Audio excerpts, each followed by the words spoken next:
வேதாகம சத்தியங்களை அறிந்து கொள்ள ஆவலோடு காத்திருக்கும் உங்களை தேவன் ஆவிக்குரிய கனிகள் மற்றும் வரங்களால் நிரப்புவாராக. ஒரே மனிதன் மனுஷி உருவாக்கப்பட்டு பலுகி பெருகி அழிக்கப்பட்டு மறுபடியும் ஆண்டவரின் கிருபையால் ஒரு குடும்பம் காக்கப்பட்டு அந்த ஒரு குடும்பம் பழுகி பெருகி வந்த உலகில் எப்படி பல வகை மனிதர்கள் இருக்கின்றனர்? இன்றைய நாளின் சுவாரஸ்யமான தியானம் இதற்கான பதில்தான்.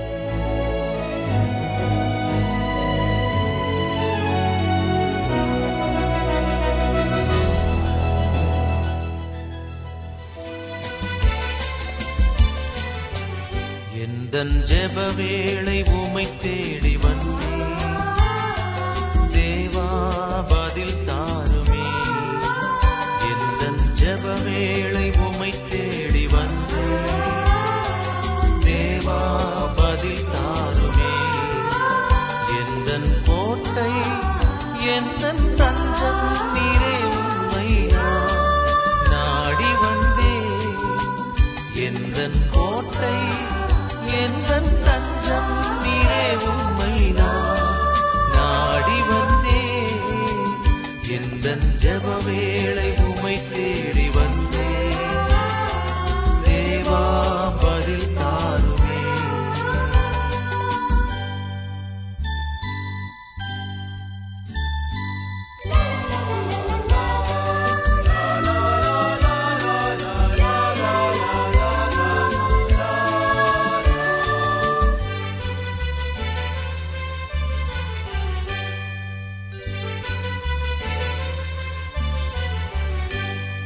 சோராது ஜெபித்திட ஜெபாவி வரம் தாருமே. தடையாவும் அகற்றிடுமே. தயை வேண்டி உம் பாதம் வந்தே.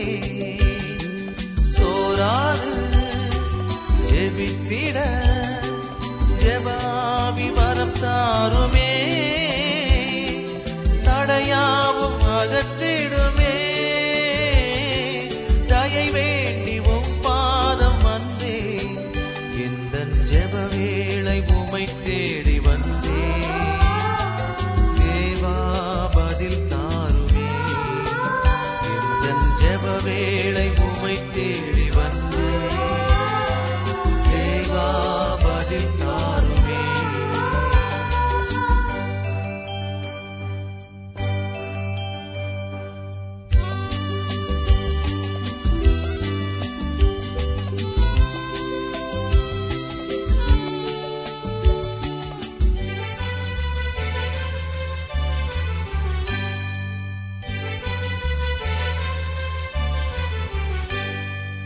உம்மோடு எந்நாளும் உறவாட அருள் செய்யுமே. கர்த்தாவே, உம் வார்த்தையை கேட்டிட காத்திருப்பேனே. உம்மோடு எந்நாளும் உறவாட அருள் செய்யுமே. கர்த்தாவே, உம் வார்த்தையை கேட்டிட காத்திருப்பேனே. எந்தன் ஜெப வேளை உம்மை தேடி வந்தேன் தேவா, பதில் தாருமே.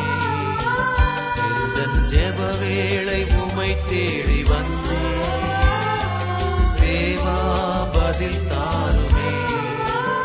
எந்தன் கோட்டை எந்தன் தஞ்சம் நீரே, உம்மை நாடி வந்தேன். எந்தன் கோட்டை எந்தன் தஞ்சம் நீரே, உம்மை நாடி வந்தேன். அருமையானவர்களே, வேத சத்தியங்களை முறையாக அறிந்து கொள்ள தொடர்ந்து எங்களோடு இணைந்து கொள்ளும் உங்களுக்காக கர்த்தரை துதிக்கிறோம். இவ்வாறு நீங்கள் எங்களோடு இணைந்து கொள்ளும் ஒவ்வொரு மணித்துளியும் உங்கள் வாழ்க்கைக்கு பயனுள்ளதாக இருக்க வேண்டும் என்று தொடர்ந்து ஜெபிக்கிறோம்.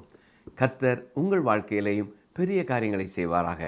இந்த தொடர் நிகழ்ச்சி மூலமாக நீங்கள் ஆசீர்வதிக்கப்படுவதை அறிந்து கர்த்தரை ஸ்தோத்திரிக்கிறோம்.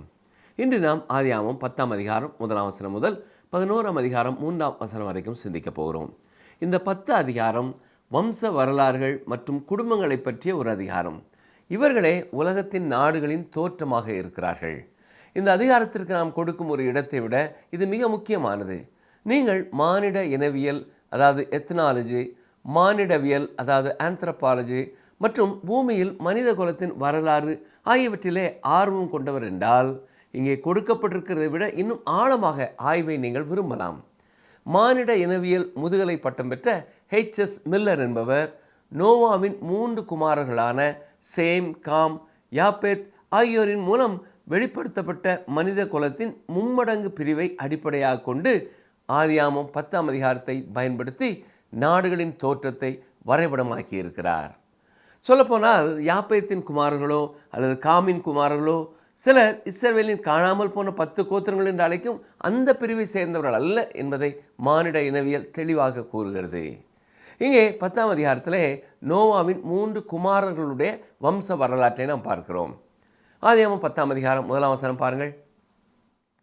நோவாவின் குமாரராகிய சேம், காம், யாப்பேத் என்பவர்களின் வம்ச வரலாறு.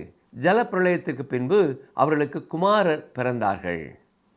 யாப்பேத்தின் குமாரரை குறித்து 2 முதல் 5ஆம் வசனம் வரையிலே நாம் பார்க்கிறோம். காமுடைய குமாரரை குறித்து 6ஆம் வசனம் முதல் 20ஆம் வசனம் வரை பார்க்கிறோம். சேமுடைய சந்ததியை குறித்து 21 முதல் 32ஆம் வசனம் வரைக்கும் பார்க்கிறோம். வேதாமம் முழுவதும் தேவன் இதே முறையை பின்பற்றுவதை நீங்கள் பார்க்கலாம். அதாவது முதலிலே புறக்கணிக்கப்பட்ட வம்சங்களை குறித்த விவரங்களை கொடுத்து அவர்களை பற்றி ஓரிரு வார்த்தைகளிலே சொல்லுகிறார். பின்னர் அதை முழுமையாக விட்டு விடுகிறார். அதை மீண்டும் ஒருபொழுதும் கொண்டு வருகிறதில்லை. இறுதியாக அவரால் ஏற்றுக்கொள்ளப்பட்ட வம்ச வழியை குறித்து தொடர்ந்து விவரமாக சொல்லுகிறார். அதுவே கர்த்தராகிய இயேசு கிறிஸ்துவை நோக்கி நம்மை எடுத்துச் செல்லும் வழியாய் இருக்கிறது. ஆதியாகமம் 10:2 பாருங்கள். யாப்பேத்தின் குமாரர் கோமர், மாகோகு, மாதாய், யாவான், தூபால், மேசேக்கு, தீராஸ் என்பவர்கள். H.S. மில்லர் என்பவரின் வரைபடத்தின்படி சித்தியர்கள், ஸ்லாவியர்கள், ரஷ்யர்கள், பல்கேரியர்கள், பொகிமியர்கள், போலாந்து நாட்டவர், ஸ்லோவாக்கியர்கள் மற்றும் குரோஷியர்கள் ஆகியோர் மாகோகு வம்சத்திலிருந்து வந்தவர்கள். இந்தியர்களும் ஈரானிய இனங்களான மேதியர்கள், பெர்சியர்கள், ஆப்கானியர்கள் மற்றும் குருது இனத்தவர்கள் ஆகியோர் மாதாய் வம்சத்திலிருந்து வந்தவர்கள். யாவான் வம்சத்திலிருந்து கிரேக்கர்கள், ரோமானியர்கள் மற்றும் பிரெஞ்சு, ஸ்பானிஷ், போர்த்துகீசியம், இத்தாலியன் போன்ற ரோமன்ஸ் மொழி பேசும் தேசத்தார் உருவானார்கள். தீராஸ் வம்சத்திலிருந்து திரேசியர்கள், டியூட்டன்கள் மற்றும் ஜெர்மானியர்கள் வந்தார்கள். அதிலிருந்து கிழக்கு ஜெர்மானிய மற்றும் ஐரோப்பிய ஜனங்கள், வட ஜெர்மானிய அல்லது ஸ்காண்டினேவியர்கள் மற்றும் மேற்கு ஜெர்மனியர்கள் உருவானார்கள். இந்த மேற்கு ஜெர்மனிய பிரிவிலிருந்தே ஹை ஜெர்மன், லோ ஜெர்மன் மற்றும் ஆங்கில்ஸ், சாக்சன்ஸ், ஜூட்ஸ் ஆகிய ஆங்கிலோ சாக்சன்ஸ் எனவும் ஆங்கில மக்களும் தோன்றினார்கள் என்று விவரமாக கூறியிருக்கிறார். இந்த இனத்தைச் சேர்ந்தவர்கள் தான் அமெரிக்க நாட்டிலையும் இருக்கிறார்கள். வசனம் 6 பாருங்கள். ஆதியாகமம் 10:6. காமுடைய குமாரர் கூஷ், மிஸ்ராயிம், பூத், கானான் என்பவர்கள். அருமையானவர்களே, இங்கே நான் பார்ப்பது போல காமுக்கு மற்ற மகன்களும் இருந்திருக்கிறார்கள். ஆனால் சாபம் கானான் மீது மட்டுமே இருந்தது. அது ஏன் மற்றொரு மீது இல்லை என்பதை பற்றி நமக்கு தெரியவில்லை. கானானிலிடத்திலிருந்து தான் பெனிக்கியர்கள், இத்தியர்கள், எபூசியர்கள், எமோரியர்கள், கிர்காசியர்கள், ஏவியர்கள் போன்றவர்கள் வந்தார்கள். மேலும் காமின் மகனான கூஷிடமிருந்து ஆப்பிரிக்கர்கள், எத்தியோப்பியர்கள், எகிப்தியர்கள், லிபியர்கள் போன்றவர்கள் வந்தார்கள். இந்த இனங்கள் அனைத்தும் காமிய வம்சத்தைச் சேர்ந்தவை. இதை நாம் புரிந்து கொள்ள வேண்டும். இப்பொழுது நாம் கூஷினுடைய ஒரு மகனை பற்றிய சில விவரங்களை பார்க்க போகிறோம். கவனியுங்கள். ஆதியாகமம் 10ஆம் அதிகாரம் 8ஆம் 9ஆம் வசனங்கள். கூஷ் நிம்ரோத்தை பெற்றான். இவன் பூமியிலே பராக்கிரமசாலியானான். இவன் கர்த்தருக்கு முன்பாக பலத்த வேட்டைக்காரனாயிருந்தான்.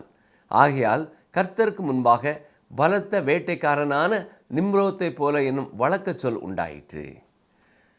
இவன் பூமியிலே பராக்கிரமசாலியாக இருந்தான் என்று சொல்லும் பொழுது அன்றைய உலகத்தின் ஆளுநராக முயற்சி செய்தான் என்று சொல்லலாம்.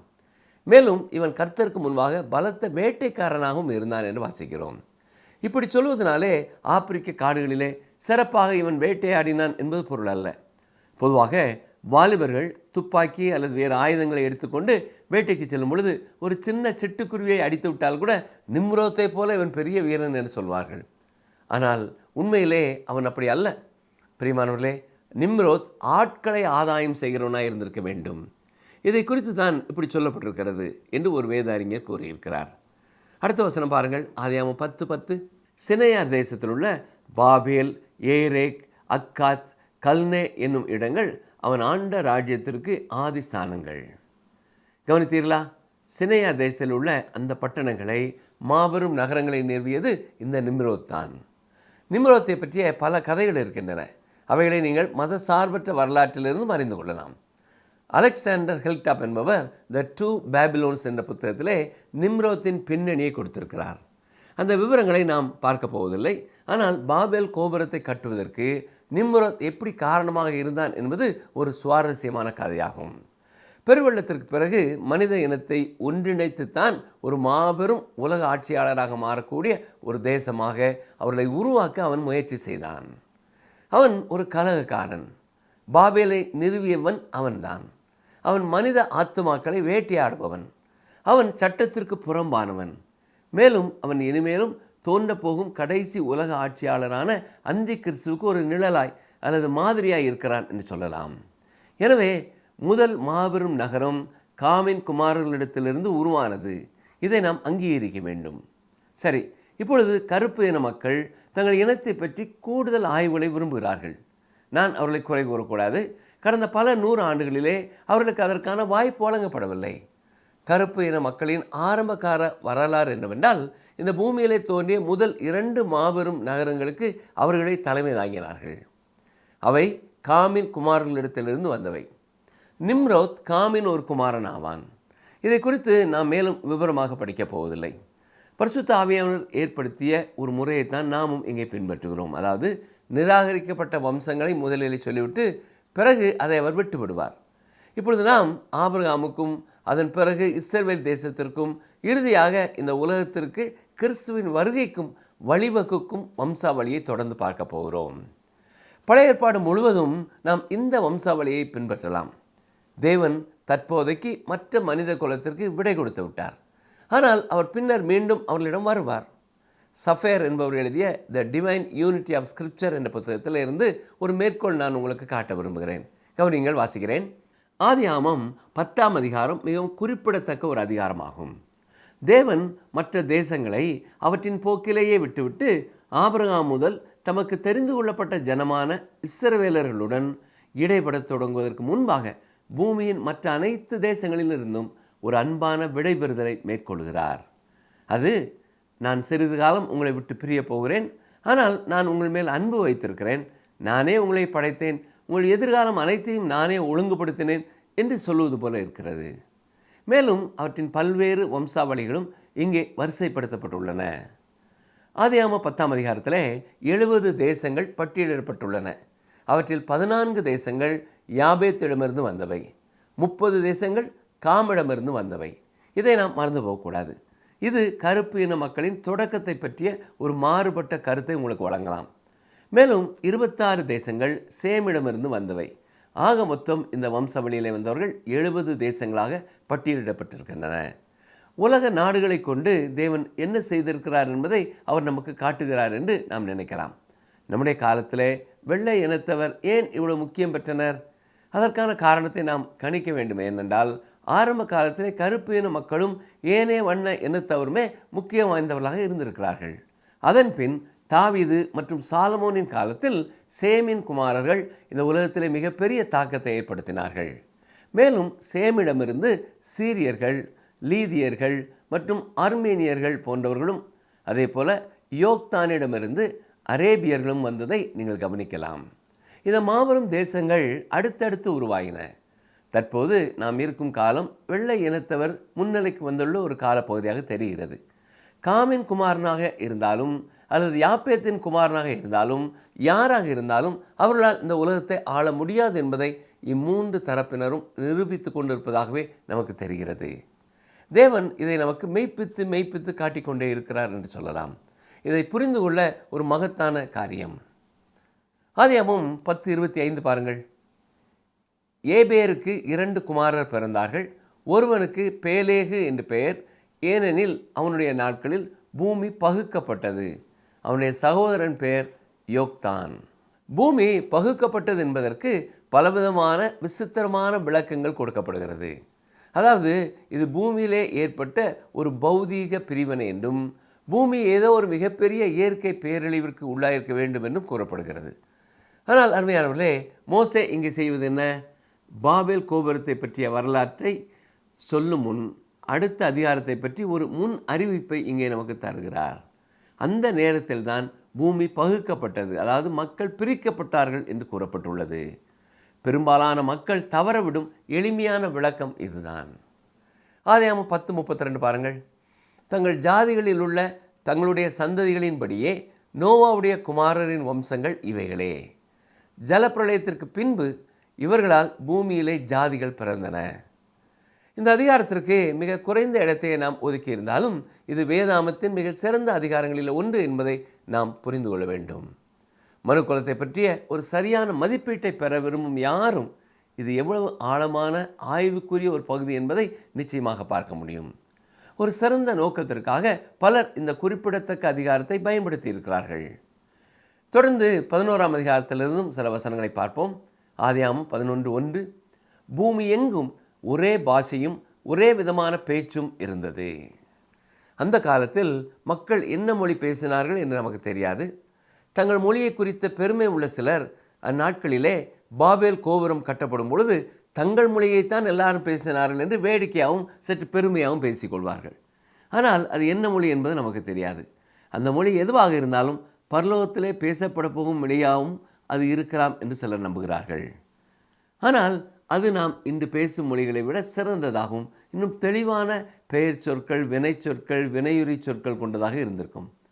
2ஆம் வசனம் பாருங்கள். ஆதியாகமம் 11:2, ஜனங்கள் கிழக்கே இருந்து பிரயாணம் பண்ணுகையில் சினேயார் தேசத்திலே சமபூமியை கண்டு அங்கே குடியிருந்தார்கள். அவர்கள் கிழக்கிலிருந்து பிரயாணம் பண்ணுகையில், இங்கே கிழக்கிலிருந்து என்று சொல்லப்பட்டிருப்பதை கவனியுங்கள். அப்படி என்றால் மனித குலம் அநேகமாக மேற்கு நோக்கி நகர்ந்து கொண்டு இருந்தது. அவர்கள் சினேயார் தேசத்திலே ஒரு சமவெளியை கண்டார்கள். இது டைகிரிஸ் யூப்ரட்டிஸ் பள்ளத்தாக்கிலே அமைந்திருக்கிறது. ஆதியாகமம் 11:3 பாருங்கள். அப்பொழுது அவர்கள், நாம் செங்கல் அறுத்து அதை நன்றாய் சுடுவோம் வாருங்கள் என்று ஒருவரோடு ஒருவர் பேசிக்கொண்டார்கள். கல்லுக்கு பதிலாக செங்கலும் சாந்துக்கு பதிலாக நிலக்கீலும் அவர்களுக்கு இருந்தது. அந்த பகுதியில் கற்கள் எதுவும் இல்லை. அதனால் அவர்கள் செங்கற்களை உருவாக்கினார்கள். அதுவே அவருடைய கட்டிடங்களின் உறுதியான தன்மையை பற்றி ஏதோ ஒன்று வெளிப்படுத்துகிறது. இன்னும் செங்கல் ஒரு பிரதானமான கட்டிடப் பொருளாக இருக்கிறது. இருந்தாலும் அங்கே அவர்களுக்கு கற்கள் கிடைக்காததால் செங்கல் அதன் நடைமுறை பயன்பாட்டிற்காக அங்கே பயன்படுத்தப்பட்டது. அந்த பகுதியிலே இயற்கையாக கற்கள் கிடைக்காததால் மனிதர்கள் தங்கள் அறிவை பயன்படுத்தி செங்கலை உருவாக்கினார்கள். அவைகளை வெயிலிலே காய வைத்தால் சரியாக காயாது என்பதற்காக நெருப்பிலே சுட்டார்கள் என்று வாசிக்கிறோம். இது கட்டிடங்கள் மிக உறுதியாக இருக்க வேண்டும் என்று அவர்களின் எண்ணத்தை நமக்கு காட்டுகிறது. இந்த வசனங்களிலிருந்து நாம் கற்றுக்கொள்ள வேண்டிய முக்கியமான பாடங்களை பார்ப்போம். முதலாவதாக, மனிதனின் பெருமை. நமக்கு ஒரு பேரை உண்டாக்குவோம் என்று அவர்கள் எண்ணியது கடவுளை சார்ந்திருக்காமல் தங்கள் சொந்த பலத்தில் தங்களை நிலைநிறுத்த முயன்றதை இது காட்டுகிறது. வேதாகமத்தின்படி பெருமை என்பது வெறும் ஒரு குணம் மட்டுமல்ல, அது கடவுளுக்கும் மனிதனுக்கும் இடையிலான உறவை துண்டிக்கும் ஒரு மிகப்பெரிய தடையாய் கருதப்படுகிறது. நீதிமொழிகள் 16:18 என்ன சொல்கிறது? அழிவுக்கு முன்னானது அகந்தை, விழுதலுக்கு முன்னானது மனமேட்டிமை என்று சொல்கிறது. வேத வல்லுநர்கள் பெருமையை 3 முக்கிய நிலைகளாக பிரிக்கிறார்கள். முதலாவதாக, ஆவிக்குரிய பெருமை. இந்த பெருமை உள்ள ஒருவர் தான் மற்றவர்களை விட அதிக நீதிமான் அல்லது அதிக பக்தி உள்ளவர்கள் என்று நினைப்பார்கள். இதற்கு உதாரணம் ஒன்றை சொல்வோம் என்றால், லூக்கா 18ஆம் அதிகாரம் 9 முதல் 14 வசனங்களிலே நாம் வாசிக்கிற இயேசு கிறிஸ்து சொன்ன பரிசேயன் மற்றும் வரி வசூலிப்பவனை பற்றிய உவமை என்று சொல்லலாம். இரண்டாவதாக, அறிவுசார் பெருமை. அதாவது தனது புத்திசாலித்தனம் மற்றும் திறமையால் தான் எல்லாம் நடக்கிறது என்று நினைப்பது. நேபுகாத்நேச்சார், இது என் வல்லமையால் கட்டப்பட்ட பாபிலோன் அல்லவா என்று மேட்டிமை கொண்டான். இதன் விளைவாக புத்தியை இழந்து 7 ஆண்டுகள் மிருகத்தைப் போல அவன் வாழ்ந்தான். மூன்றாவதாக, உலக பிரகாரமான பெருமை. செல்வம், அதிகாரம் மற்றும் அந்தஸ்தை கொண்டு பெருமை கொள்வது. அப்போஸ்தலர் 12ஆம் அதிகாரத்திலே 22-23 வசனங்களை பாருங்கள். அப்பொழுது ஜனங்கள், இது மனுஷ சத்தம் அல்ல, இது தேவ சத்தம் என்று ஆர்ப்பரித்தார்கள். அவன் தேவனுக்கு மகிமையை செலுத்தாதபடியினால் உடனே கர்த்தருடைய தூதன் அவனை அடித்தான். அவன் புழுத்து இறந்தான். இது ஏரோதை குறித்து சொல்லப்பட்டிருக்கிறது. இந்த வேத பகுதி நமக்கு கற்றுக் கொடுக்கும் மற்றும் ஒரு பாடம் என்னவென்றால், பூமியை நிரப்புங்கள் என்ற கடவுளின் கட்டளைக்கு மாறாக அவர்கள் ஓரிடத்தில் குவிய விரும்பினார்கள். இயற்கையாகவே மனிதன் தேவனுடைய கட்டளையை மீறுகிறவனாய் இருக்கிறான். வேத வசனங்களை முறையாக கற்றுக்கொள்ளும் பொழுது தேவன் நம் இருதயத்திலே கொடுக்கும் பல திட்டவட்டமான கட்டளைகளை நாம் அறிந்திருக்கிறோம். அவைகளுக்கு நாம் கவனமாய் கீழ்ப்படுகிறோமா, அல்லது தவறு என்று தெரிந்தாலும் தேவனுடைய கட்டளையை தொடர்ந்து மீறி நடக்கிறோமா என்பதை சிந்தித்து பார்க்க வேண்டும். தேவன் எந்த ஒரு கட்டளையை நமக்கு கொடுத்தாலும் அதை குறித்து திட்டவட்டமான உன்னதமான ஒரு நோக்கத்தை வைத்திருப்பார். எனவேதான் தேவனுடைய கட்டளைகளை நாம் புரிந்து கொள்ள முடியாவிட்டாலும் அவருக்கு முழுமையாய் கீழ்ப்படிய வேண்டியது நம்முடைய பிரதானமான கடமையாக இருக்கிறது. மேலும் இந்த வேத பகுதி நமக்கு கற்றுக் கொடுக்கும் இன்னும் ஒரு சத்தியம், உலகம் முழுவதும் உள்ள அனைத்து மனிதர்களும் ஒரே மூலத்திலிருந்து, அதாவது நோவாவின் குடும்பத்திலிருந்து வந்தவர்கள் என்பதை இது உறுதிப்படுத்துகிறது. இந்த பூமியின் வெவ்வேறு பகுதிகளிலே நாம் வாழ்ந்து கொண்டிருந்தாலும், வெவ்வேறு நிறமுள்ளவர்களாக காணப்பட்டாலும், வெவ்வேறு மொழி பேசுகிறவர்களாக இருந்தாலும், நாம் யாவரும் நோவாவின் சந்ததியாக இருக்கிறோம். நம்முடைய பலவிதமான வேறுபாடுகள் இருந்தாலும் தேவனுடைய சமூகத்திலே நாம் பாவிகளாக இருக்கிறோம்.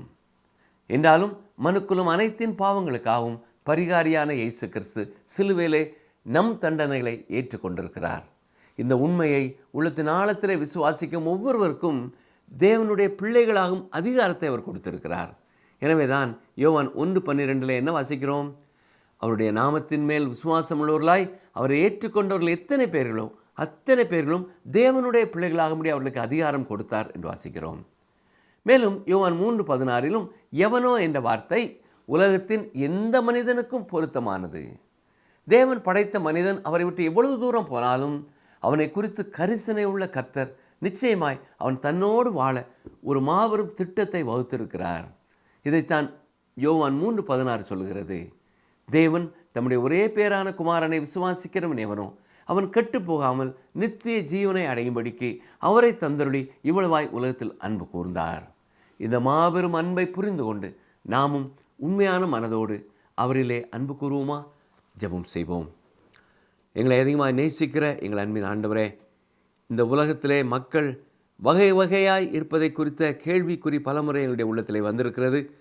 ஆண்டவரே, இவர்கள் எல்லாம் எங்கிருந்து வந்தவர்கள் என்பதை ஓரளவு நாங்கள் புரிந்து கொள்ள கர்த்தர் எங்களுக்கு இன்றைக்கு உதவி செய்ததற்காக உமக்கு நன்றி செலுத்துகிறோம், உம்மை துதிக்கிறோம், உம்மை ஸ்தோத்திரிக்கிறோம். ராஜா, எங்களிலே யாரும் நிம்ரோத்தை போல பெருமை கொண்டு என்னுடைய வாழ்க்கையிலே உமக்கு எதிர்த்து நின்று விடாதபடி எங்களை காத்துக்கொள்ளும். தாழ்மை உள்ளவர்களுக்கு நீர் கிருபை அளிக்கிறீர் என்ற வசனம் எப்பொழுதும் என்னுடைய உள்ளங்களிலே இருக்க வேண்டும் என்று கேட்கிறோம். இந்த நிகழ்ச்சியை கருத்தாய் ஒவ்வொரு நாளும் கவனித்து குறிப்பெடுத்து தங்கள் வாழ்க்கைக்கு சொந்தமாக்கி கொள்ளுகிற எங்களுக்கு அருமையான சகோதரர்கள் சகோதரிகள் ஒவ்வொருவரையும் கர்த்தாவே நீர் ஆசீர்வதிக்க வேண்டும் என்று சொல்லி நாங்கள் ஜெபிக்கிறோம். யாராவது உள்ளத்திலே மன பாரத்தோடு இருப்பார்கள் என்றால், கவலையோடு இருப்பார்கள் என்றால், வியாதியோடு இருப்பார்கள் என்றால், சோர்வோடு இருப்பார்கள் என்றால், உம்முடைய வார்த்தையை அனுப்பி அவர்களை நீர் குணமாக்க வேண்டும் என்று சொல்லி நாங்கள் ஜெபிக்கிறோம். ஆண்டவரே, தன் வாழ்க்கையிலே நான் என்ன செய்வது என்ற கேள்விக்குறியோடு எதிர்காலத்தை குறித்த குழப்பங்களோடு இருப்பார்கள் என்றால், கர்த்தாவே உம்முடைய வார்த்தை அவர்களை வழிநடத்த வேண்டும் என்று சொல்லி நாங்கள் ஜெபிக்கிறோம். இந்த நாளிலும் அவர்கள் செய்ய போகிற ஒவ்வொரு காரியத்தையும், முக்கியமான எல்லா காரியங்களையும் கர்த்தர் ஆசீர்வதித்து கொடுத்தரலும். என்றென்றும் உம்முடைய பிள்ளைகளாய் உமக்கு சாட்சிகளாய் வாழ நீரே அவர்களுக்கு உதவி செய்ய வேண்டும் என்று ஜெபிக்கிறோம். இயேசு கிறிஸ்துவின் நாமத்தினாலே தாழ்மையோடு வேண்டிக் கொள்கிறோம் பிதாவே, ஆமேன். பிரியமானவர்களே, இன்றும் இந்த கர்த்தருடைய வார்த்தைகளை நீங்கள் எங்களோடு இணைந்து கேட்டதற்காக நன்றி கூறுகிறோம். தொடர்ந்து இந்த நிகழ்ச்சிகளை கேளுங்கள். உங்களுக்கும் உங்கள் குடும்பத்திற்கும் நிச்சயம் இது ஆசீர்வாதமாக இருக்கும். ஆமேன்.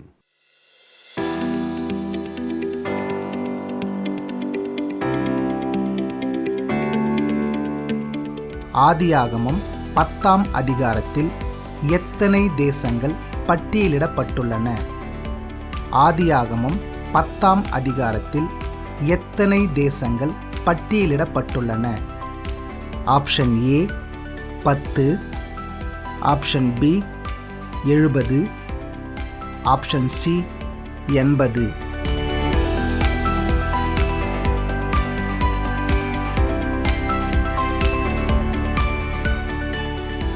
இன்றைய நாளின் தியானத்தின் மூலம் ஆண்டவர் உங்களோடு பேசியிருப்பார் என்று நம்புகிறேன். அன்பு நேயரே, எவ்வளவு திறமைகள் இருந்தாலும் தேவன் முன்பாக அது தூசும் குப்பையும் தான். எனவே நம்முடைய தாளந்துகள் தேவ நாமத்தை மட்டும் மகிமைப்படுத்த உபயோகிக்கப்படட்டும். ஏற்ற காலங்களில் தேவன் நம்மை உயர்த்தும்படி அவரின் பலத்த கையின் கீழ் அடங்கி இருப்போமாக. இந்த நிகழ்ச்சி உங்களுக்கு பிடிச்சிருக்கா? அப்ப இப்பவே மிஸ்டர் கால் கொடுங்க. பரிசு வெல்றது நீங்களாவும் இருக்கலாம்.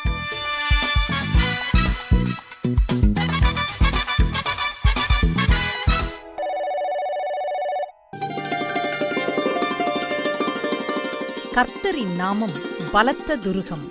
நீதிமான் அதற்குள் ஓடி சுகமாயிருப்பான். நீதிமொழிகள் 18:10.